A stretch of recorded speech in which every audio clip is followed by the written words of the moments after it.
Hello. So today I'm gonna teach you about the Turkish invasion and the establishment of the Delhi Sultanate. Now, why is it known as a Delhi Sultanate? That is our main question. The reason is that the period, if you don't know, the period from Delhi Sultanate, which is from 1206 to 1526 CE, is known as the period of the Delhi Sultanate.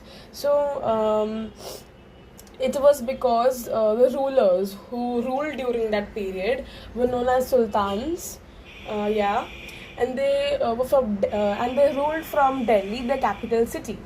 So this period was known as the Delhi Sultanate. So everything begins with something. So this began with Mahmud of Ghazni, who was I don't know if you know about Mahmud of Ghazni, but he was a very powerful and ambitious ruler. He invaded India 17 times in the course of 25 years. Now, 17 times is a lot, and India was so rich that it had like very much wealth after that also, so that all the dynasties can come and loot and rule and all. So let's start with that. He wanted to build, Mahmud of Ghazni wanted to build a large and well-equipped army to expand his kingdom and also to protect it from his enemies in Central Asia. So he had enemies in Central Asia. To fulfill his aims, of course, he needed money, and what happened was the fabulous riches of India means of the temples of North India, attracted him because the temple towns were not merely religious centers, but they were treasure house of wealth, like fabulous riches as well. So at that time, North India was divided, and there was no unity, The ambitious Rajputs, deeply absorbed in mutual rivalries, failed to understand the gravity of the situation. Like, they were literally deeply absorbed in mutual rivalries. They were fighting with each other instead of having unity and being together. So, taking advantage of the situation, of course, Mahmud of Ghazni attacked India and plundered its riches. So, next, what did he do? There were two important raids during Mahmud of Ghazni's time period. It was war against Jaipal and war against Anandapal. Now, Mahmud of Ghazni first defeated Jaipal, the Hindu ruler of the Punjab, whose territory expanded from the Punjab, the Punjab, to present day Afghanistan.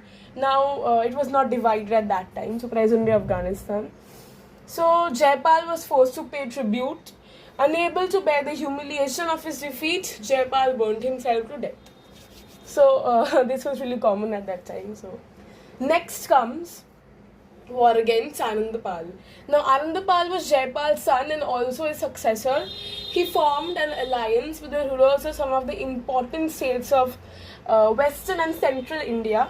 So, they made elaborate arrangements to repulse Ghazni and protect their states and culture, because he was trying to invade, so that's why. The grave threat of a foreign invasion also inspired the people to rise to the defense of their land. So it is said that even the women sold their jewelries, melted their gold ornaments to send their contributions from distant places. They sent their contributions from distant places to help in the war effort.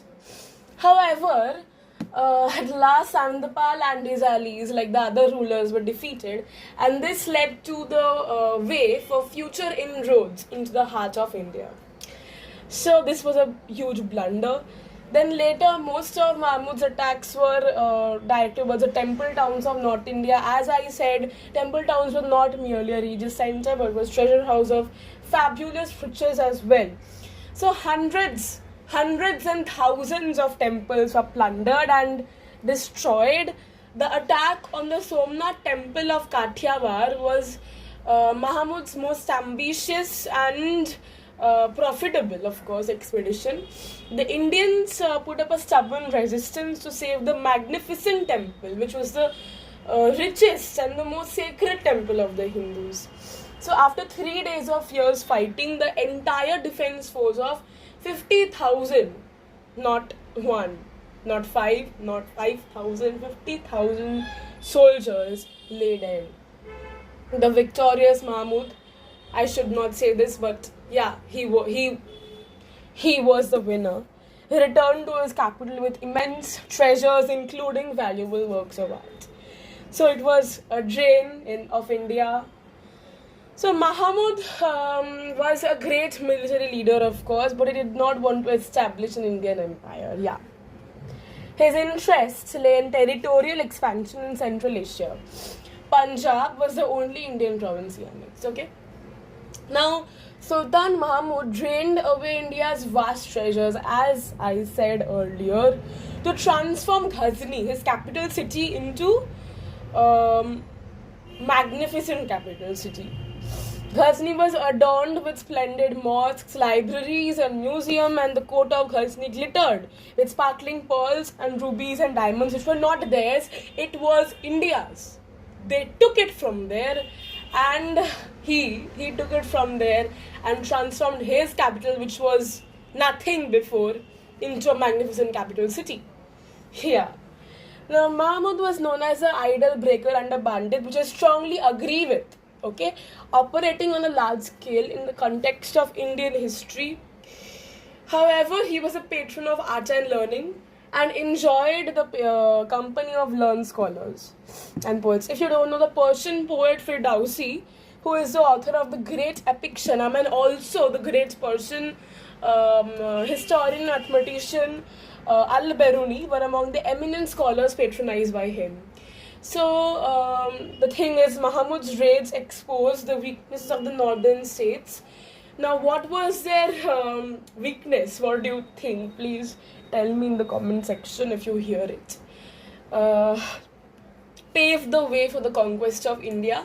The empire of Ghazni disintegrated rapidly after Mahmud's death because no one was able to rule it. For about 150 years after that, North India was free from foreign attacks. So after this, what happened was Muhammad Ghori came to India. So I will not say much about Muhammad Ghori in this video, but after this I'll talk about him. So when Muhammad Ghori invaded India at the end of the 12th century CE, 12th century CE, there were 5 major Rajput kingdoms in North India. The Rathors of Kannauj, the Chauhans of Delhi and Ajmer, the Solankis of Gujarat, the Paramaras of Malwa, and the Chandelas of Bundelkhand.